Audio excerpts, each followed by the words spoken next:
11. Según su Timex, eran las 2 de la madrugada. La habitación estaba fría, pero sus brazos y su pecho rezumbaban sudor. ¿Quieres un consejo, osito? No, dijo, de ti no. Está muerta. No tenía manera de saber algo así, pero lo sabía.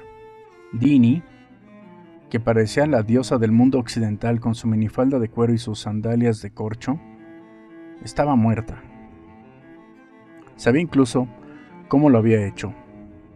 Tomó píldoras, se recogió el cabello con horquillas, se metió en una bañera llena de agua caliente, se quedó dormida, se hundió, se ahogó.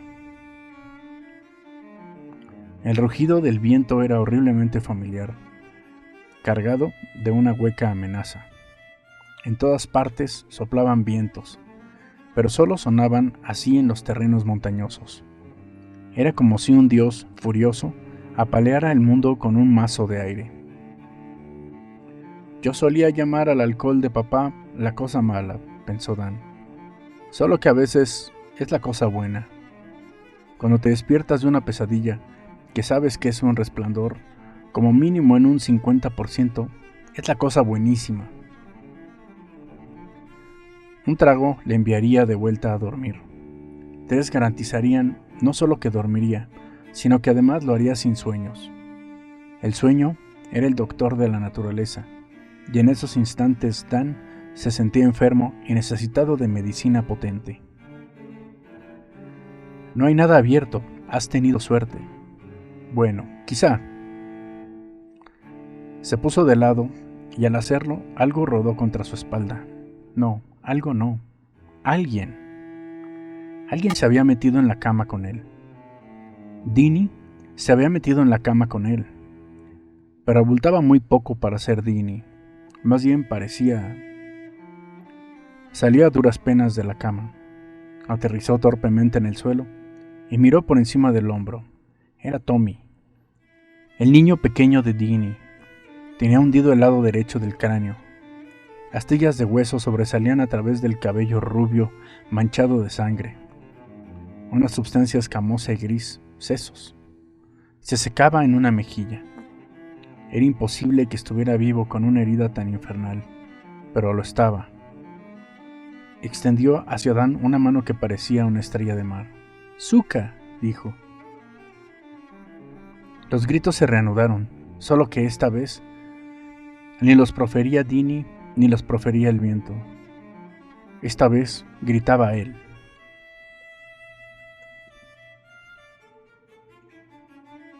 «12».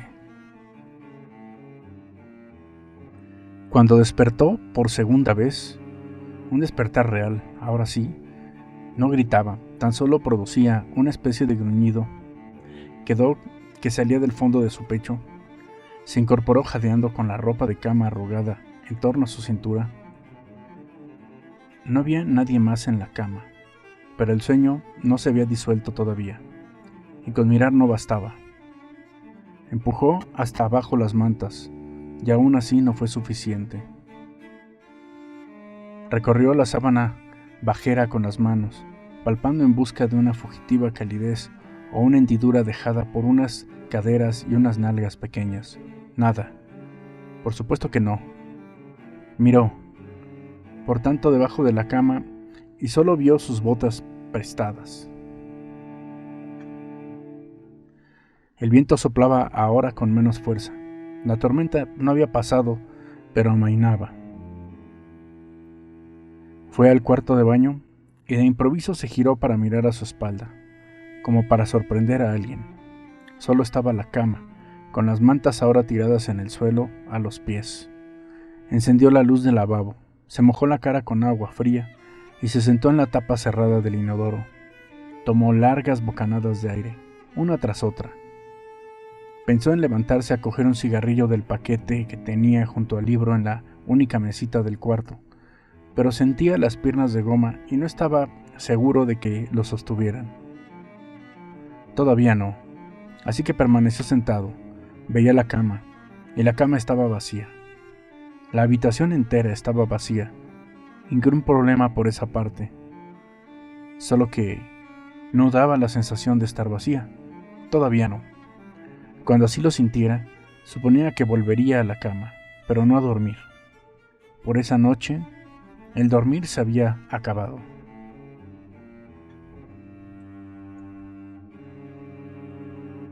Trece. 7 años antes, trabajando de celador en un centro de cuidados paliativos de Tulsa, Dan había entablado amistad con un anciano psiquiatra que padecía un cáncer de hígado terminal. Un día, cuando Emil Kemmer rememoraba, sin demasiada discreción, varios de sus casos más interesantes, Dan confesó que él sufría desde la infancia lo que él llamaba sueños dobles. ¿Estaba Kemmer familiarizado con el fenómeno? ¿Recibía un nombre específico? Kemmer había sido un hombre robusto. La vieja foto en blanco y negro de su boda que tenía encima de su mesilla de noche así lo atestiguaba. Pero el cáncer es la dieta definitiva, y el día de esa conversación pesaba aproximadamente la mitad de su edad, que era 91 años. Conservaba una mente despierta, sin embargo, y ahora, sentado en la tapa del váter, escuchando la tormenta agonizante en el exterior, Dan recordó la astuta sonrisa del anciano. Normalmente, había dicho con su marcado acento alemán, me pagan por mis diagnósticos, Daniel. Dan había sonreído. Se me habrá acabado la suerte entonces. Tal vez no. Kemmer estudió a Dan. Los ojos del psiquiatra eran de un azul brillante. Aunque sabía que era terriblemente injusto, Dan no podía evitar imaginarse aquellos ojos bajo un casco color carbón de las Waffen-SS. Corre el rumor en este pabellón de condenados a muerte de que eres un muchacho con cierto talento para ayudar a morir a la gente. ¿Es cierto? A veces, respondió Dan con cautela. No siempre. La verdad era casi siempre. Cuando llegue la hora, ¿me ayudarás? Si puedo, claro que sí. Bien. Kemmer se sentó. Un proceso laboriosamente doloroso, pero cuando Dan se disponía a ayudarle, el anciano le rechazó con un gesto de la mano. Lo que tú llamas sueño doble es bien conocido por los psiquiatras y de particular interés para los junguianos, que lo denominan falso despertar. El primer sueño es normalmente un sueño lúcido, lo que significa que el soñador sabe que está soñando. ¡Sí!, exclamó Dan, pero en el segundo... El soñador cree que está despierto, concluyó Kemmer. Jung los analizó ampliamente. Llegó incluso a atribuir poderes precognitivos a estos sueños. Pero por supuesto, nosotros sabemos más, ¿verdad, Dan? Desde luego, afirmó Dan. El poeta Edgar Allan Poe describió el fenómeno del falso despertar mucho antes que Carl Jung naciera. Escribió: todo cuanto vemos o creemos ver no es sino un sueño dentro de un sueño. ¿He contestado a tu pregunta? Creo que sí, gracias. De nada. Ahora creo que debería de beber un poco de zumo, de manzana, por favor.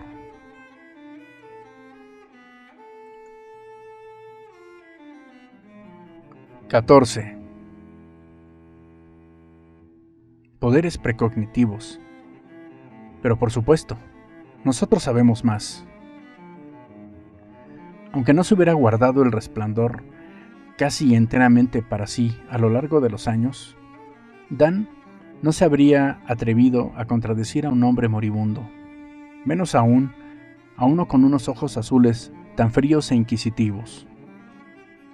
La verdad era, sin embargo, que uno o ambos de sus sueños dobles eran a menudo predictivos, casi siempre de una manera que o solo entendía en parte o no entendía en absoluto. Pero ahora, sentado en la taza del váter en calzoncillos, tiritando, y no solo porque la habitación estuviera fría, entendía mucho más de lo que quisiera entender. Tommy estaba muerto, asesinado, muy posiblemente por el maltratador de su tío. La madre se había suicidado no mucho después, y en cuanto al resto del sueño, o al fantasma que había visto antes revoloteando en la acera, mantente alejado de la mujer del sombrero. Es la reina arpía del castillo del infierno. No me importa, dijo Dan. Si te enfrentas a ella, se te comerá vivo. No tenía intención de conocerla, mucho menos de molestarla. En cuanto a Dini, él no era responsable ni de su hermano con los fusibles fundidos, ni de su negligencia como madre. Ni siquiera tendría que seguir cargando con la culpa por los $70 de mierda. Ella había vendido la cocaína. Estaba seguro de que esa parte del sueño era totalmente cierta. Así que estaban en paz. Más que en paz, la verdad. Lo que sí le importaba era conseguir un trago, emborracharse, hablando en plata, levantarse, caerse, estar completamente mamado. El cálido sol matinal estaba bien, y la agradable sensación de los músculos que han trabajado duro, y despertarse por la mañana sin resaca, pero el precio, todos esos disparatados sueños y visiones, sin olvidar los pensamientos aleatorios de extraños transeúntes, que a veces encontraban la manera de rebasar sus defensas, era demasiado alto. Demasiado alto para soportarlo.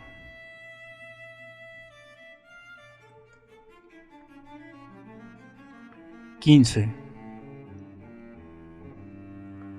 Se sentó en la única silla de la habitación, a la luz de la única lámpara, y leyó su novela de John Sandford hasta que las 2 iglesias de la ciudad con campanas marcaron las 7. Entonces se puso sus botas nuevas para él en cualquier caso, y la trenca. Salió a un mundo que se había transformado y suavizado. No había ningún borde afilado por ninguna parte. La nieve seguía cayendo, pero débilmente. Debería largarme de aquí, volver a Florida. Que le den a New Hampshire, donde seguro que hasta nieva el 4 de julio en años impares. Le contestó la voz de Halloran, en un tono tan amable como recordaba de su infancia, cuando Dan era Danny, pero debajo encerraba acero puro. Más vale que te quedes en algún sitio pequeño, o no podrás quedarte en ninguna parte. Que te den, viejo, murmuró él. Volvió a la Red Apple, porque las tiendas que vendían licor fuerte tardarían al menos 1 hora en abrir. Se paseó despacio entre los refrigeradores de vino y de cerveza, debatiéndose, y finalmente decidió que sí iba a emborracharse. Bien podía hacerlo con el peor brebaje posible. Agarró 2 botellas de Thunderbird, 18 grados de alcohol, un buen número cuando temporalmente no había whisky al alcance, y echó a andar por el pasillo hacia la caja registradora, pero de pronto se detuvo. Dale un día más, date una oportunidad más. Suponía que podía hacer eso, pero ¿por qué? ¿Para despertar otra vez con Tommy en su cama? Tommy con la mitad del cráneo hundido, o quizá la próxima vez fuese Dini, que había yacido en aquella bañera durante 2 días, hasta que el casero se hartó por fin de llamar a la puerta, usó su llave maestra y la encontró. Era imposible que supiera eso. Si Emil Kemmer hubiera estado allí, habría mostrado su absoluta conformidad, pero lo sabía. Sí, lo sabía. Entonces, ¿por qué molestarse? Puede que esta hipercontingencia pase. Quizás solo sea una fase, el equivalente psíquico del delirium tremens. Quizás si le dieras un poco de tiempo. Pero el tiempo cambiaba. Solo los borrachos y los junkies comprendían eso.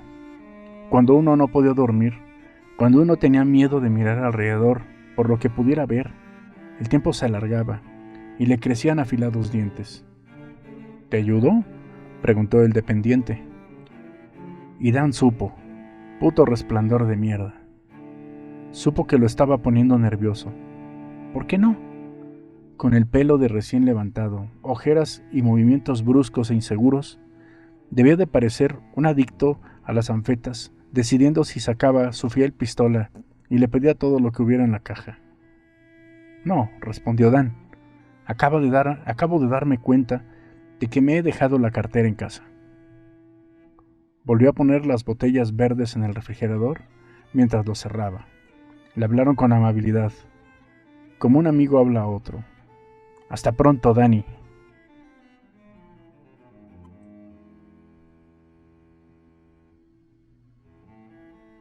XVI.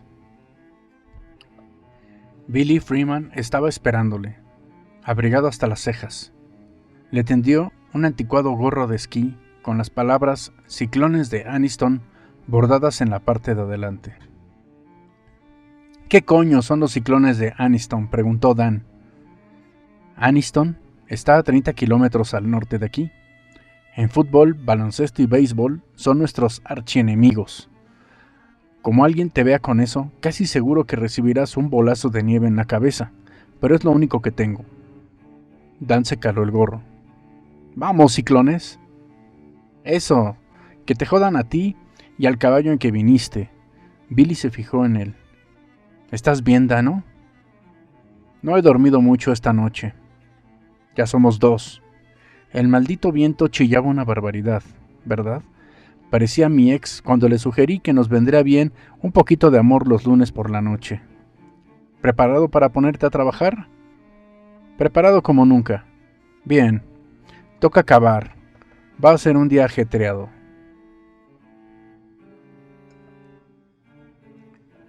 XVII.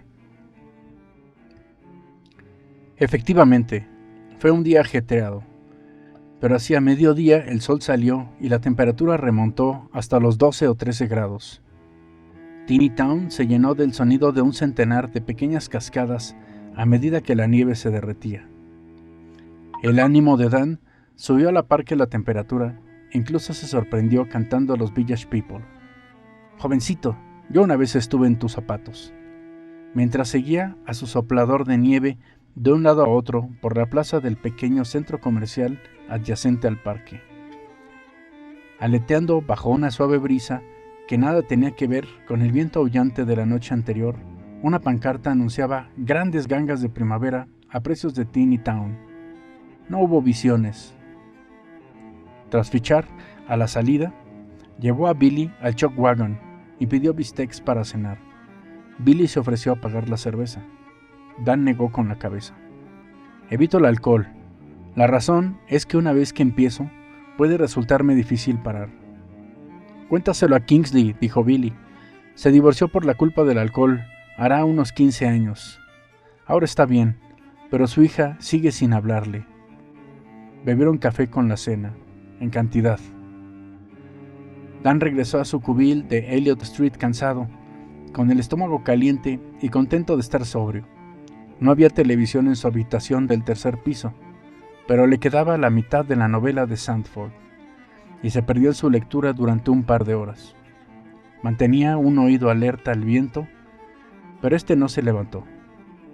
Tenía la impresión de que el invierno había quemado su último cartucho con la tormenta de la noche anterior, y eso le parecía bien. Se metió en la cama a las 10 y se quedó dormido casi de inmediato. Su vista de primera hora de la mañana a la Red Apple ahora parecía nebulosa, como si hubiera ido allí en un febril delirio y la fiebre ya hubiera remitido.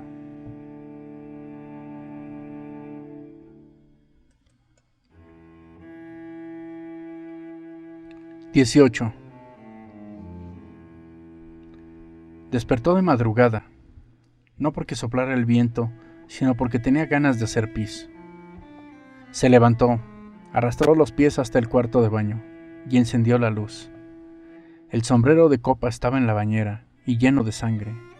No, dijo, es un sueño. Quizá un sueño doble, o triple, cuádruple incluso. Había algo que no contó a Emil Kemmer. Temía que tarde o temprano acabara perdido en un laberinto fantasma de vida nocturna y no consiguiese volver a hallar la salida. Todo cuanto vemos o creemos ver no son sino sueños dentro de un sueño. Salvo que esto era real, también el sombrero. Nadie más lo vería, pero eso no cambiaba nada. El sombrero era real. Estaba en algún lugar del mundo, lo sabía. Con el rabillo del ojo, vio algo escrito en el espejo sobre el lavabo. Algo escrito con pintalabios. No debería mirar. Demasiado tarde. Su cabeza estaba girando. Pudo oír los tendones del cuello chirriar como oxidados goznes. ¿Y qué importaba? Sabía lo que decía. La señora Macy había desaparecido. Horace Derwent había desaparecido. Ambos sólidamente encerrados en las cajas que guardaba en el fondo de su mente. Pero el Overlook aún no había terminado con él. En el espejo, escrita no con pintalabios, sino con sangre, había una única palabra: Red Room. Debajo, tirada en el lavabo, había una camiseta ensangrentada de los Braves de Atlanta. Nunca acabará, pensó Danny. El Overlook se quemó, y sus espectros más horribles fueron a las cajas de seguridad, pero no puedo encerrar el resplandor, porque no es que esté dentro de mí, es yo. Sin alcohol para al menos atontarlo, estas visiones continuarán hasta volverme loco. Veía su rostro en el espejo, con la palabra Red Room flotando delante, estampada en su frente como una marca. No era un sueño. En su lavabo había una camiseta de un niño asesinado, y en la bañera un sombrero lleno de sangre. La locura estaba llegando. Divisaba su avance en sus propios ojos, desorbitados. Entonces, como un relámpago en la oscuridad, la voz de Halloran: «Hijo, puede que veas cosas, pero son como los dibujos de un libro. No estabas indefenso en el Overlook cuando eras niño, y tampoco estás indefenso ahora, ni mucho menos. Cierra los ojos, y cuando vuelvas a abrirlos, toda esta mierda habrá desaparecido». Cerró los ojos y esperó. Intentó contar los segundos, pero solo llegó a 14, porque los números se perdieron en el rugido confuso de sus pensamientos. Medio esperaba que unas manos, tal vez de quien quiera que fuese el dueño del sombrero, se ciñeran en torno a su cuello. Pero permaneció inmóvil. En realidad, no había ningún lugar al que huir. Haciendo acopio de todo su coraje, Dan abrió los ojos. La bañera estaba vacía. El lavabo estaba vacío. No había nada escrito en el espejo. Pero volverá. La próxima vez puede que sean sus zapatos, aquellas sandalias de corcho, o la veré en la bañera. ¿Por qué no? Ahí es donde vi a la señora Macy, y las dos murieron de la misma forma, salvo que a la señora Macy no le robé el dinero ni la dejé tirada. Le he dado un día, dijo a la habitación vacía. No se me puede negar. Sí, y había sido un día ajetreado, pero también había sido un buen día. Él sería el primero en admitirlo. Sin embargo, los días no eran el problema. En cuanto a las noches, la mente era una pizarra. El alcohol era el borrador.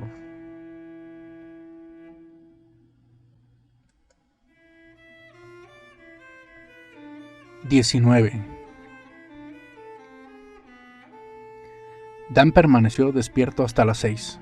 Entonces se vistió y una vez más hizo el trayecto hasta la Red Apple.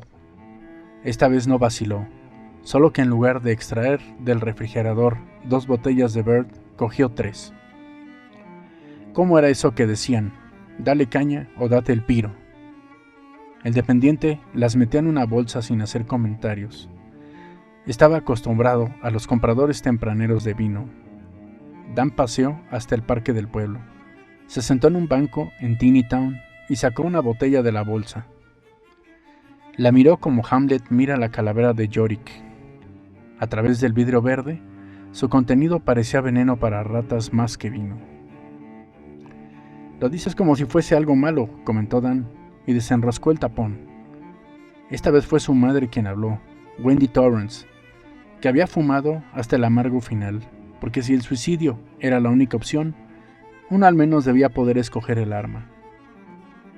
¿Es así como acaba, Danny? ¿Todo ha sido para esto? Giró el tapón en sentido contrario a las agujas del reloj, luego lo apretó. Luego en sentido opuesto. Esta vez lo desenroscó por completo. El olor del vino era agrio, olor a música de gramola y bares chungos y discusiones absurdas seguidas de peleas a puñetazos en aparcamientos. Al final, la vida era tan estúpida como una de estas trifulcas. El mundo no era una residencia de cuidados paliativos con aire fresco. El mundo era el Hotel Overlook, donde la fiesta jamás terminaba, donde los muertos vivían para siempre. Se llevó la botella a los labios. ¿Esto es por lo que luchamos tan duro para salir de ese maldito hotel, Danny? ¿Por lo que luchamos para empezar una nueva vida? No había reproches en la voz de su madre, solo tristeza. Danny volvió a enroscar el tapón. Después lo aflojó, lo apretó, lo aflojó. Pensó, si bebo, el Overlook gana. Aunque ardiera hasta los cimientos cuando la caldera explotó, el hotel gana. Si no bebo, me vuelvo loco. Pensó, todo cuanto vemos o creemos ver no es sino un sueño dentro de un sueño. Seguía apretando y aflojando el tapón cuando Billy Freeman, que se había despertado temprano con la vaga y alarmada sensación de que algo iba mal, lo encontró. ¿Te vas a beber eso, Dan, o solo estás haciéndole una paja? Voy a bebérmelo, supongo. No sé qué otra cosa hacer. Así que Billy se lo dijo.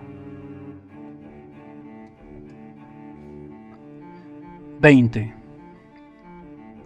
A Casey Kingsley no le sorprendió del todo ver a su nuevo empleado sentado a la puerta de su despacho cuando llegó a las 8:15 de esa mañana. Tampoco le sorprendió ver la botella que Torrance tenía en las manos, girando el tapón, primero quitándolo, luego poniéndolo, enroscándolo con fuerza. Le había visto esa expresión especial desde el principio, esa mirada ida de la licorería Capis. Billy Freeman no resplandecía tanto como el propio Dan, ni de lejos, pero poseía algo más que una mera chispa. Aquel primer día había telefoneado a Kingsley desde el cobertizo de las herramientas, tan pronto como Dan se encaminó hacia el ayuntamiento, al otro lado de la calle. Hay un muchacho que busca trabajo, le informó Billy. Era fácil que no tuviera muchas referencias, pero Billy lo consideraba el hombre adecuado para ayudar hasta el homenaje a los caídos. Kingsley, que anteriormente había tenido experiencias buenas con las intuiciones de Billy, había accedido. Sé que necesitamos a alguien, dijo. La respuesta de Billy había sido peculiar, pero es que Billy era peculiar. Una vez hacía 2 años, había avisado a una ambulancia 5 minutos antes de que un chiquillo se cayera de un columpio y se fracturara el cráneo.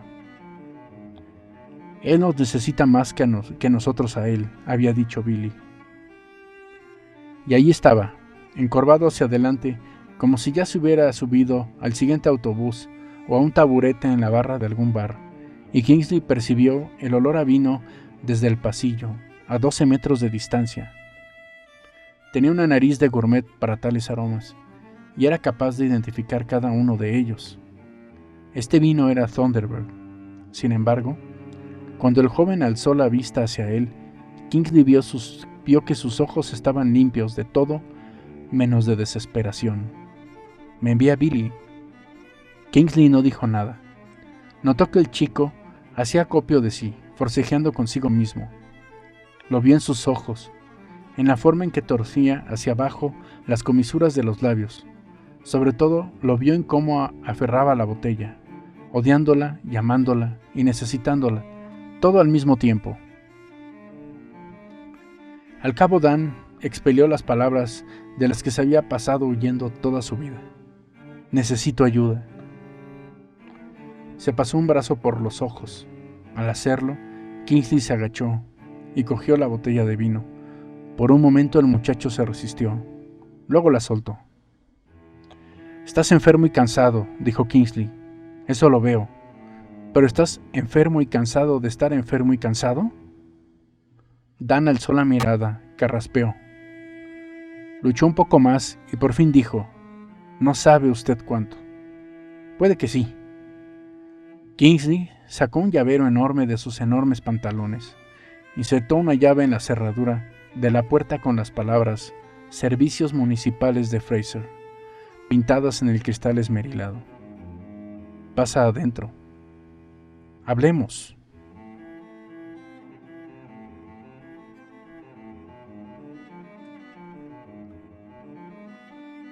Capítulo 2.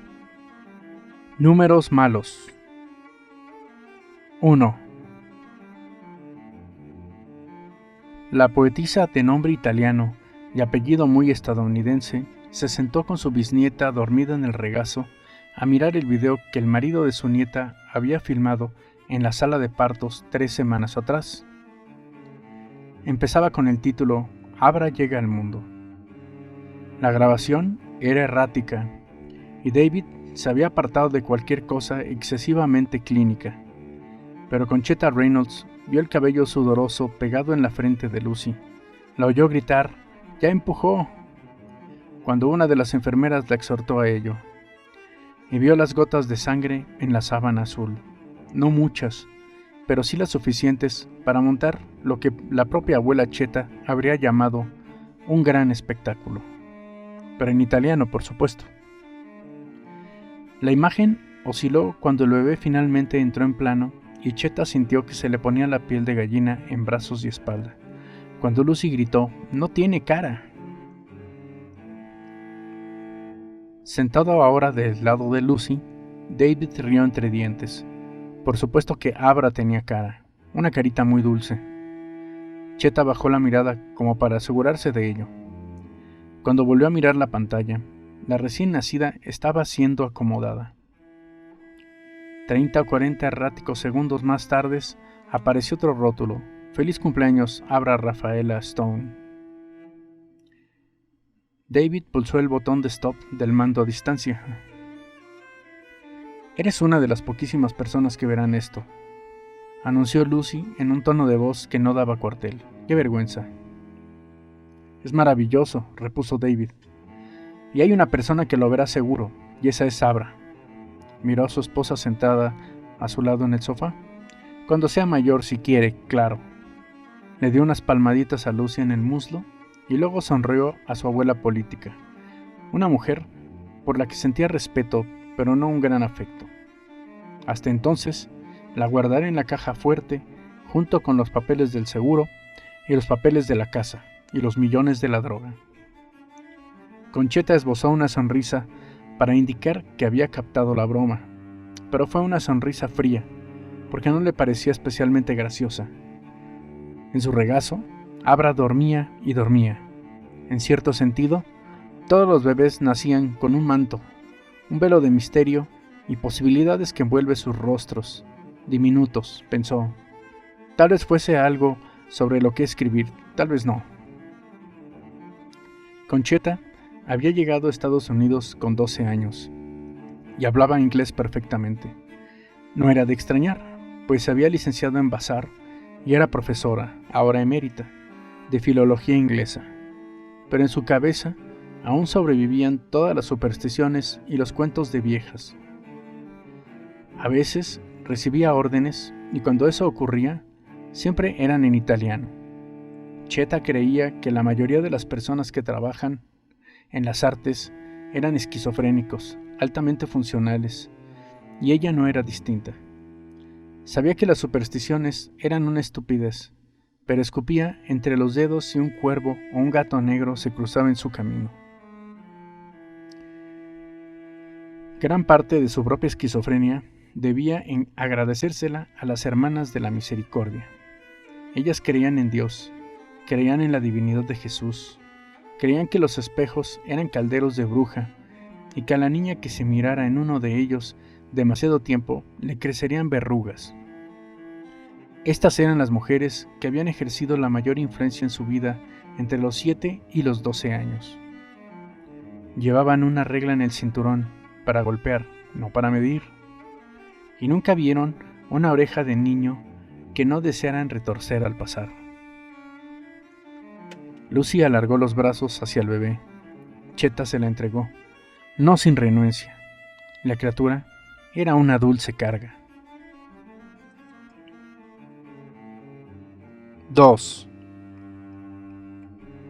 A unos 30 kilómetros al sudeste de donde Abra dormía en brazos de Concheta Reynolds, Dan Torrance asistía a una reunión de Alcohólicos Anónimos, en la que una chica hablaba y hablaba monótonamente sobre el sexo con su ex. Casey Kingsley le había ordenado que acudiera a 90 sesiones en 90 días, y esta, celebrada a mediodía en el sótano de la iglesia metodista de Fraser, hacía la número 18. Estaba sentado en la primera fila, porque Casey, conocido en las asambleas como el Gran Casey, también se lo había ordenado. La gente enferma que quiere rehabilitarse se sienta adelante, Danny. En las reuniones de Alcohólicos Anónimos llamamos a la última fila el pasillo de la negación. Casey le había entregado un bloc de notas que tenía en la cubierta una foto de olas estrellándose contra un promontorio de rocas en el océano. Impreso sobre la imagen había un lema que Dan entendía pero no compartía. Nada grande se crea de repente. Quiero que apuntes en esa libreta todas las reuniones a las que vayas, y cuando te diga que quiero verla, más te vale que seas capaz de sacarla del bolsillo de atrás y enseñarme una asistencia completa. ¿Y si un día me pongo enfermo? Casey se echó a reír. Estás enfermo todos los días, amigo. Eres un borracho alcohólico. ¿Quieres saber algo que me contó mi padrino? Creo que ya me lo habías dicho. No se puede volver a meter la pasta de dientes dentro del tubo, ¿verdad? No te hagas el listillo y escucha. Dan lanzó un suspiro. Escucho. Mueve el culo a una reunión, decía él. Si se te cae el culo, mételo en una bolsa y llévala a una reunión. Precioso. ¿Y simplemente me olvido? Casey se encogió de hombros. Entonces búscate otro padrino que crea en los despistes, porque yo no. Dan, que se sentía como un objeto frágil que se hubiera deslizado hasta el borde de un estante alto, pero sin llegar a caer, no quería ni otro padrino, ni cambios de ninguna clase. Se encontraba bien, pero sensible, muy sensible, casi en carne viva. Las visiones que le habían atormentado tras su llegada a Fraser habían cesado, y aunque a menudo pensaba en Deanie y su hijo, los pensamientos no dolían tanto. Al final de casi todas las reuniones de AA, alguien leía las promesas. Una de estas era: no nos arrepentiremos del pasado, ni desearemos cerrarle la puerta. Dan suponía que él siempre se arrepentiría del pasado, pero ya había dejado de intentar cerrar la puerta. ¿Por qué molestarse si en cualquier momento volvería a abrirse? La cabrona no tenía pestillo, mucho menos cerradura. Empezó a escribir una palabra en la página correspondiente a ese día de la libreta que Casey le había dado. Trazó letras grandes y meticulosas. No tenía ni idea de por qué lo hacía ni qué significaba. La palabra era Abra. Entretanto, la oradora alcanzó el final de su exposición y rompió a llorar, declarando a través de las lágrimas que aunque su ex era una mierda y ella todavía le quería, daba gracias por estar desenganchada y sobria. Dan aplaudió junto al resto del grupo del almuerzo y luego se puso a sombrear las letras con el bolígrafo, agrandándolas, dándole relieve. ¿Conozco este nombre? Creo que sí. Cuando el siguiente orador empezó a hablar, él se acercó a la cafetera por otra taza de café, y entonces le vino. Abra era el nombre de una niña de una novela de John Steinbeck, Al este del Edén. La había leído, no se acordaba. En alguna parada, a lo largo del camino, tal vez en algún lugar, no importaba. Otro pensamiento, ¿lo has observado? Afloró a la superficie de su mente como una burbuja y explotó. ¿Conservar el qué? Frankie P., el veterano del grupo del almuerzo que presidía la sesión, preguntó si alguien quería hacer el club de las fichas. Al no levantar nadie la mano, Frankie le señaló. «Hey, ¿qué tal tú? El que anda ahí atrás, donde el café». Cohibido, Dan caminó hacia la parte de adelante de la sala, esperando recordar el orden de las fichas. La primera, blanca para los principiantes, ya la tenía. Cuando cogió la abollada caja de galletas con fichas y medallones desperdigados en su interior, el pensamiento volvió a emerger. ¿Lo has conservado?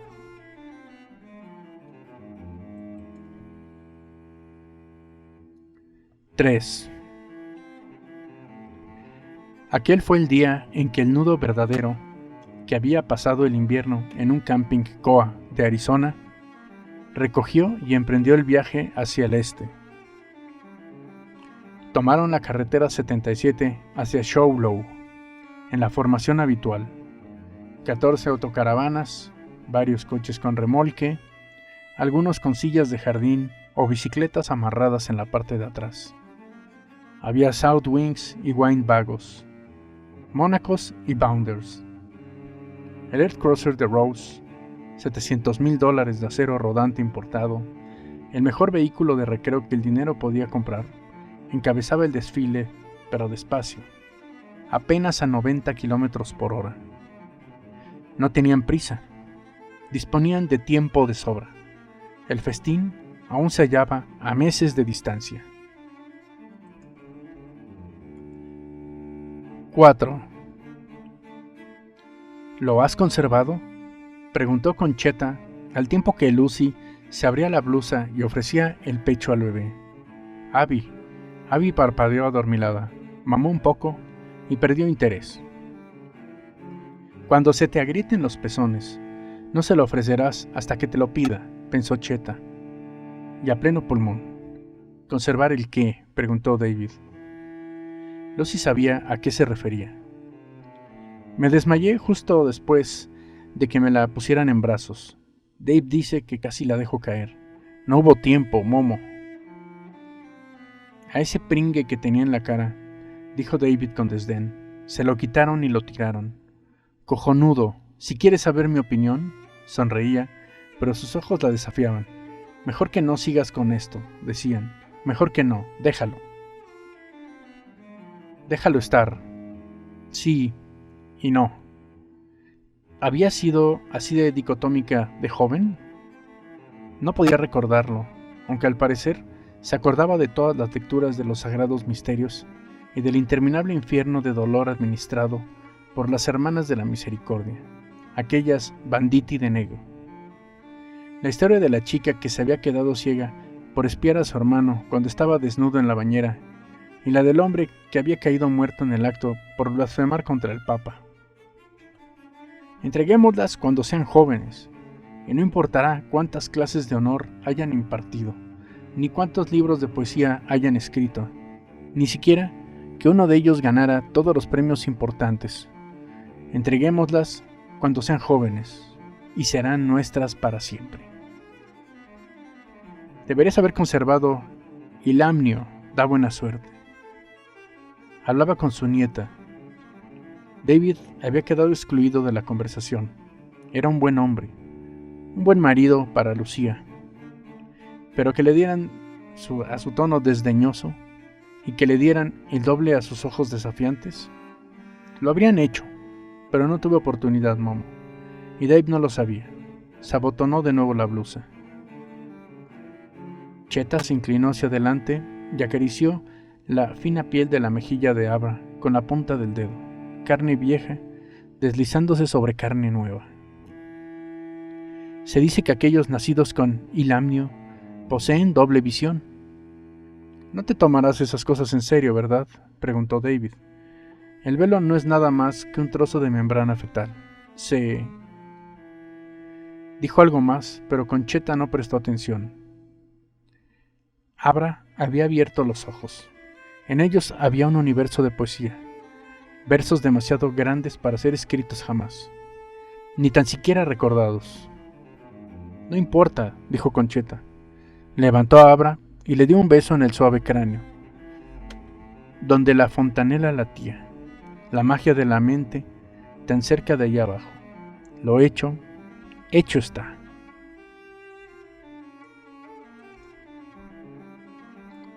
¡5! Una noche, aproximadamente 5 meses después de la cuasi discusión sobre el velo de Abra, Lucy soñó que su hija lloraba. Lloraba como si tuviera el corazón roto. En el sueño, Abby ya no estaba en el dormitorio principal de la casa de Richland Court, sino en algún lugar con un largo pasillo. Lucy corría en la dirección de los sollozos. Al principio, se alzaban puertas a ambos lados, pero luego había asientos, azules, con el respaldo alto. Se encontraba en un avión o quizá en un tren, en un Amtrak, tras recorrer lo que parecían kilómetros. Llegó a la puerta de un aseo. Su bebé lloraba detrás. No era un llanto de hambre, sino de miedo, quizá. ¡Ay Dios! ¡Ay Virgen Santa!, decía. Un llanto de dolor. Lucy sintió un miedo atroz a que la puerta estuviera cerrada con pestillo y tuviera que derribarla. ¿No era esa la clase de cosas que siempre ocurrían en las pesadillas? Pero el pomo giró y la abrió. En ese momento la asaltó un nuevo temor. ¿Y si Abra estaba en el inodoro? Se leían sucesos así: bebés en inodoros, bebés en contenedores de basura. ¿Y si se estaba ahogando en una de esas feas tazas de acero que tenían en los transportes públicos, con la boca y la nariz tapadas por alguna agua azul desinfectada? Pero Abra yacía en el suelo. Estaba desnuda, sus ojos anegados en lágrimas. Miraban fijamente a su madre. Tenía escrito en el pecho, con lo que parecía sangre, el número 11. 6. David Stone soñaba que perseguía el llanto de su hija por una interminable escalera mecánica que corría, lenta pero inexorablemente, en la dirección opuesta. Peor, la escalera estaba en un centro comercial, y este ardía. Debería haber sentido que se asfixiaba, y que estaba sin aliento mucho antes de llegar arriba, pero el fuego no producía humo, solo un infierno de llamas. Y el único sonido que se oía era el llanto de Abra. Aunque vio gente quemándose como antorchas empapadas de queroseno, cuando por fin consiguió alcanzar el escalón superior, encontró a Abby tirada en el suelo, y nadie le hacía caso. Hombres y mujeres corrían a su alrededor sin prestar atención, y a pesar de las llamas, nadie trató de utilizar la escalera mecánica. Aunque estaba bajada, huían en desbandada, en todas direcciones como hormigas cuyo hormiguero hubiera sido destruido por el escarificador de un agricultor. Una mujer con tacones de aguja estuvo a punto de pisar a su hija, lo cual casi seguro que le habría matado. Abra estaba desnuda. Tenía escrito en su pecho el número 175.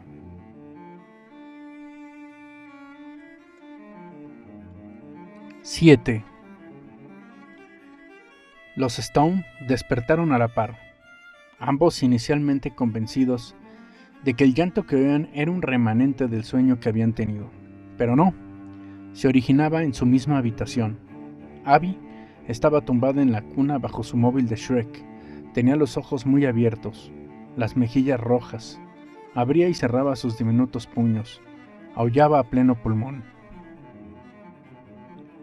Un cambio de pañales no la apaciguó, tampoco lo hizo el pecho, ni lo que parecieron kilómetros de andar pasillo arriba y abajo, y al menos 1000 versos de Wilson the Boss. Al cabo, muy asustada, Abby era su primera hija y Lucy estaba desesperada. Telefoneó a Concheta a Boston. Aunque eran las 2 de la madrugada, su abuela contestó al segundo tono. Tenía 85 años y su sueño era tan liviano como su piel.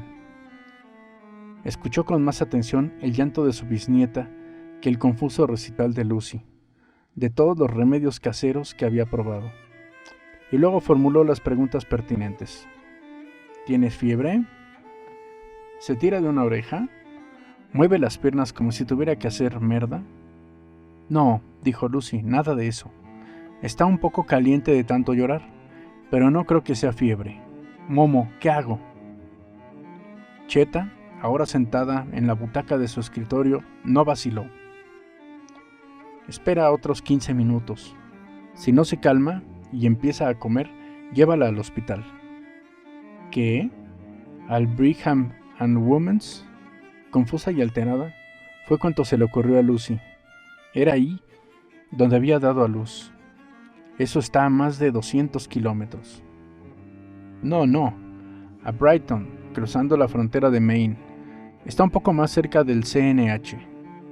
¿Estás segura? ¿Acaso no lo estoy viendo en mi ordenador ahora mismo? Abra no se calmó. El llanto era monótono, desesperante, aterrador. Cuando llegaron al hospital de Brighton, eran las 4 menos cuarto, y Abra seguía a todo volumen. Los viajes en el Acura eran normalmente más eficaces que un somnífero, pero esa madrugada no. David pensó en aneurismas cerebrales y se dijo que había perdido el juicio. ¿Los bebés no sufrían derrames? ¿O sí?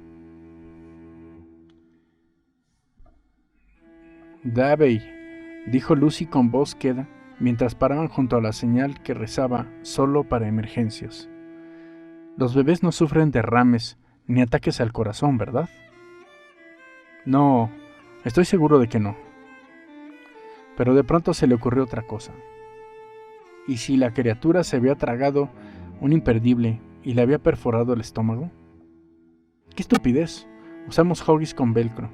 Nunca he estado ni siquiera cerca de un imperdible. Otra cosa entonces. Una horquilla de pelo de Lucy. Una chincheta errante que hubiera caído en su cuna. Quizá incluso, Dios los asistiera, un trozo de plástico roto de Shrek, Burro o la princesa Fiona. Davey, ¿qué piensas? En nada. El móvil estaba bien, estaba seguro. Casi seguro. Abra continuaba llorando.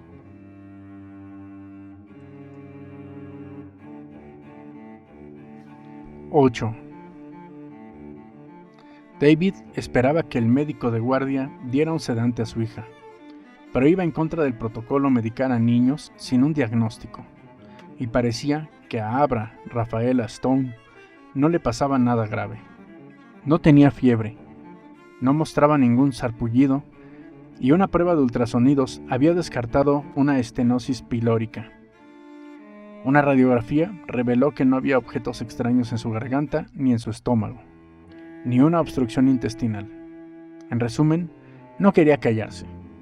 Los Stone eran los únicos pacientes en urgencias a esa hora de la madrugada de un martes, y cada una de las 3 enfermeras de guardia había intentado calmarla. Nada funcionó. ¿No debería darle algo de comer?, preguntó Lucy al médico cuando éste volvió a examinarla.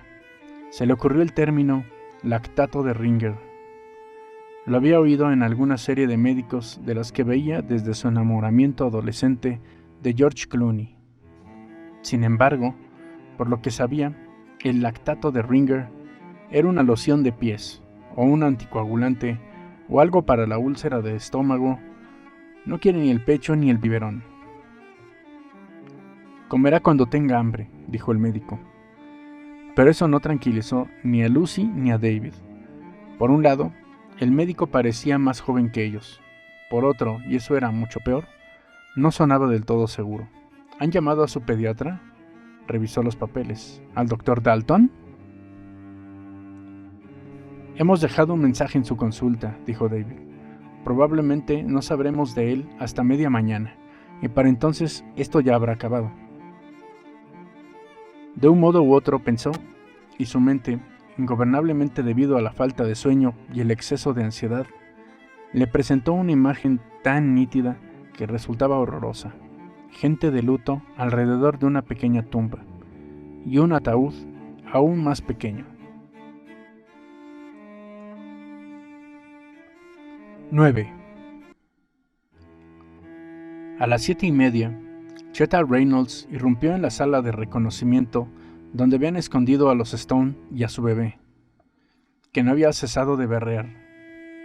La poetisa, que según los rumores formaba parte de una corta lista para la Medalla Presidencial de la Libertad, iba vestida con vaqueros rectos y una sudadera de la BU, con un agujero en el codo.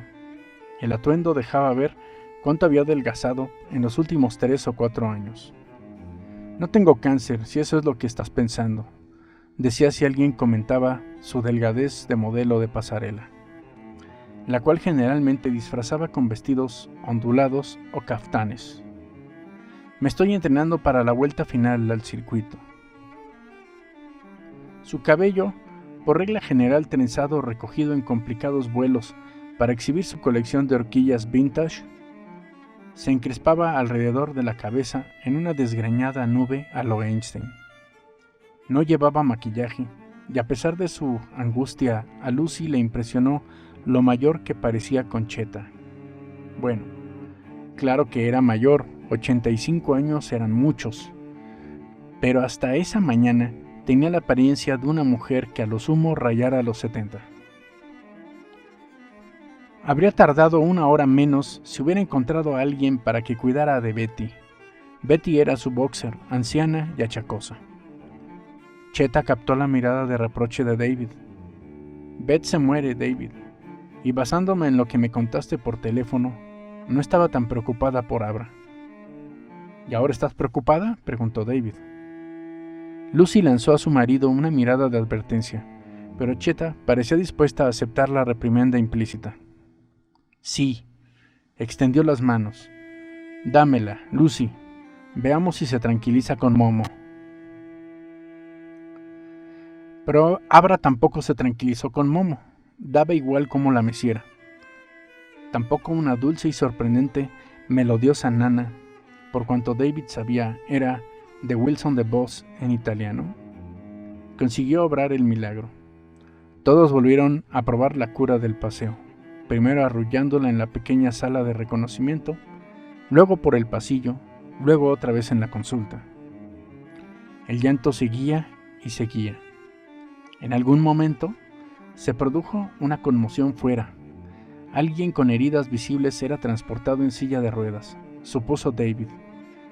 Pero aquellos que se encontraban en la sala de reconocimiento 4 apenas si prestaron atención. A las 9:05, la puerta de la consulta se abrió y entró el pediatra de los Stone, el Dr. John Dalton. Era un individuo al que Dan Torrance había reconocido, aunque no por su apellido. Para Dan, simplemente era el Dr. John, que preparaba el café en las reuniones del libro grande de los jueves por la noche en North Conway. «Gracias a Dios», exclamó Lucy, poniendo a su aullante hija en los brazos del pediatra. «Nos han dejado aquí solos durante horas». Estaba de camino cuando recibí el mensaje. Dalton se puso a Abra en el hombro. «Tengo rondas aquí y luego en Castle Rock. Supongo que se han enterado de lo ocurrido, ¿no?» «¿Enterarnos de qué?», dijo David. Con la puerta abierta, por primera vez fue plenamente consciente del moderado alboroto que reinaba en el exterior. Personas hablando en voz baja, varias llorando. Entró la enfermera que los había atendido a su llegada, con el rostro rojo y manchado, las mejillas mojadas. Ni siquiera echó una mirada al bebé que lloraba. «Un avión de pasajeros se ha estrellado contra el World Trade Center», dijo Dalton, «y nadie cree que se trate de un accidente». Había sido el vuelo 11 de American Airlines. 17 minutos después, a las 9:03, el vuelo 175 de United Airlines impactó contra la Torre Sur. A las 9:03, Abra Stone dejó abruptamente de llorar. A las 9:04, dormía como un ángel. En el trayecto de vuelta a Anniston, David y Lucy escuchaban la radio mientras Abra dormía plácidamente detrás, en su asiento para coche. La noticia resultaba insoportable, pero apagar la radio quedaba fuera de toda consideración, al menos hasta que un locutor anunció los nombres de las aerolíneas y los números de vuelo de los aviones que se habían estrellado: 2 en Nueva York, uno cerca de Washington, uno en la Pensilvania rural. Entonces David alargó por fin la mano y silenció la avalancha de desastres. Lucy, tengo que contarte algo. Anoche soñé... Lo sé. Habló con el tono apagado de alguien que acaba de sufrir una conmoción. Yo también. Para cuando cruzaron la frontera del estado de New Hampshire, David había empezado a creer que, después de todo, quizá hubiera algo real en el asunto del velo.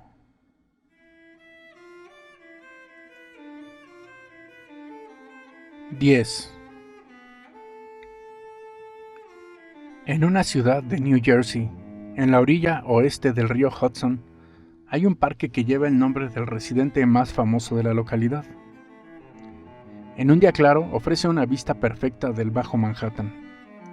El nudo verdadero llegó a Hoboken el 8 de septiembre y aparcó en un solar privado que habían alquilado por 10 días. Papá Cuervo cerró el trato. Guapo y sociable, aparentaba unos 40 años, y su camiseta favorita decía: «Tengo don de gentes». No es que se la pusiera cuando negociaba para el nudo verdadero, pero tales ocasiones vestía estrictamente de traje y corbata. Era lo que los paletos esperaban. Su nombre real era Henry Rothman. Estudió Derecho en Harvard, cursó del 38, y siempre llevaba dinero en metálico. Los verdaderos poseían más de $1,000 millones repartidos en diversas cuentas por todo el mundo, varios en oro, varios en diamante, varios en libros raros, sellos y pinturas, pero nunca pagaban con cheque o tarjeta de crédito. Cada uno de ellos, incluidos Guisante y Vaina, que parecían niños, llevaban un fajo de billetes de 10 y 20.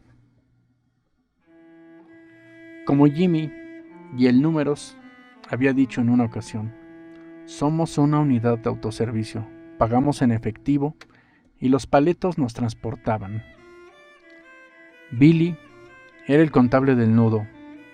En sus días de paleto había cabalgado una vez con una banda que llegó a ser conocida, mucho después de que su guerra terminara, como los guerrilleros de Quantrill.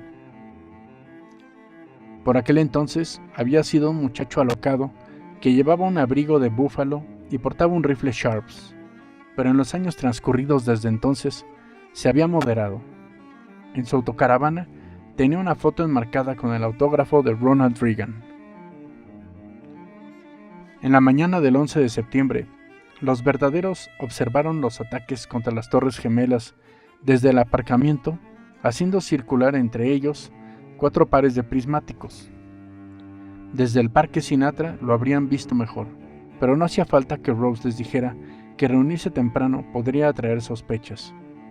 Y en los meses y años venideros, en Estados Unidos iba a ser una nación muy recelosa. Si ves algo, di algo. Hacia las 10 de la mañana, cuando ya había una multitud congregada a lo largo de la orilla del río y era seguro, se abrieron paso hasta el parque. Los gemelos, Guisante y Vaina, empujaban la silla de ruedas de abuelo Flick. Este llevaba su gorra que declaraba «Soy veterano».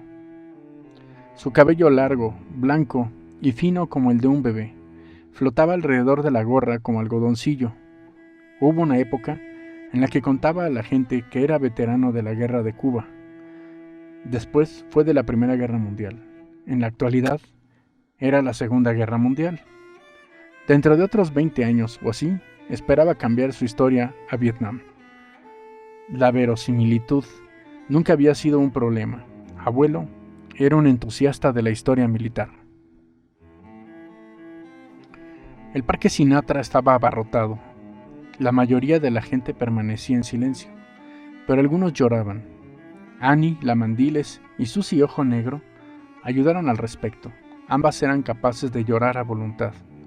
Los demás adoptaron apropiadas expresiones de pesar, solemnidad y asombro. En conjunto, el nudo verdadero se integraba bien. Así era como operaban. Los espectadores iban y venían, pero los verdaderos se quedaron ahí. La mayor parte del día, la cual era claro y hermoso, excepto por las nubes, polvo elevándose en el bajo Manhattan claro. Permanecieron en las vías de hierro sin hablar, solo mirando, y respirando hondo y despacio, como turistas del Medio Oeste por primera vez en Pemaquid Point o Peabody Head, en Maine, aspirando profundas bocanadas del aire fresco, aire marino. Como señal de respeto, Rose se quitó la chistera y la sostuvo a un lado. A las 4 volvieron en tropel a su base en el aparcamiento. Revigorizados, regresarían al día siguiente, y al otro, y al otro. Regresarían hasta que el vapor bueno estuviera exhausto, y entonces emprenderían de nuevo la marcha.